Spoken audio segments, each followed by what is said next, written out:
नमस्कार दोस्तों, मैं हूँ आरजे शुभी और आज आपके लिए वापस से एक बहुत ही बढ़िया कहानी लेकर आई हूँ जिसका शीर्षक है बूढ़ा आदमी, युवा पत्नी और चोर। तो चलिए सुनते हैं। लेकिन सुनाने से पहले मैं आपको एक बात बता दूं कि अगर आपने अभी तक मेरे चैनल को सब्सक्राइब नहीं किया है तो सब्सक्राइब करिएगा और ये कहानी सुनकर आपको कैसी लगेगी ये कमेंट बॉक्स में ज़रूर बताइएगा।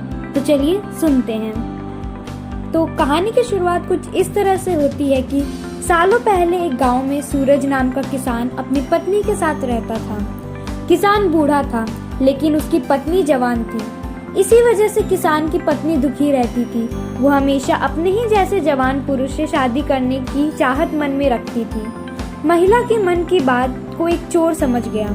वो रोज महिला का पीछा करने लगा। एक दिन उसने किसान की पत्नी को ठगने के विचार से उसे एक झूठी कहानी सुनाई। चोर ने कहा, सालों पहले मेरी पत्नी मुझे छोड़कर चली गई थी। अब मैं अकेला हूँ। मैं तुम्हारी सुंदरता पर मोहित हो गया हूँ और तुम्हें अपने साथ शहर ले जाना चाहता हूँ। स्त्री यह सुनते ही खुश हो गई। वो फटाफट बोली, ठीक है, मैं तुम्हारे साथ चलूंगी, लेकिन मेरे पति के पास बहुत धन है। पहले मैं उसे ले आती हूँ। उन पैसों से हम जीवन भर आराम से रहेंगे। यह सुनकर चोर ने कहा कि ठीक है, तुम जाओ और लौटकर इसी जगह आना।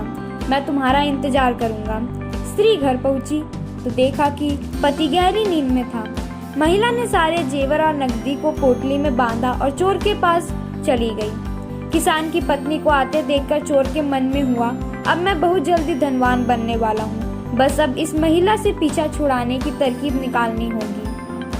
तभी किसान की पत्नी चोर के पास पहुंची। उसके पहुंचते ही दोनों दूसरे शहर की ओर निकल गए।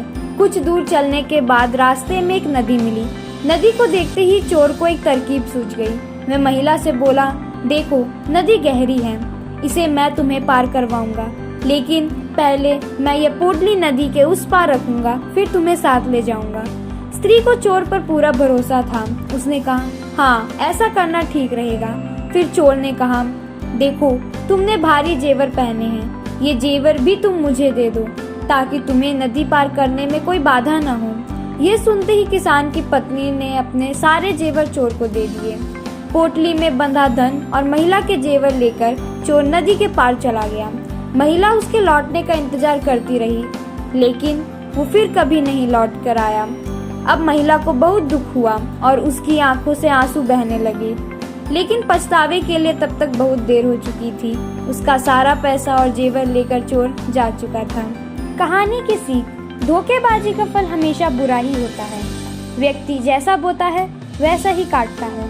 इसलिए कहा जाता है कि हमेशा हर रिश्ते में ईमानदारी दिखानी चाहिए। तो आज के लिए यही कहानी थी। आशा करती हूँ आप लोगों को ये कहानी पसंद आई होगी और अगर आप ऐसी और कहानियाँ सुनना चाहते हैं तो इस वीडियो को लाइक करें।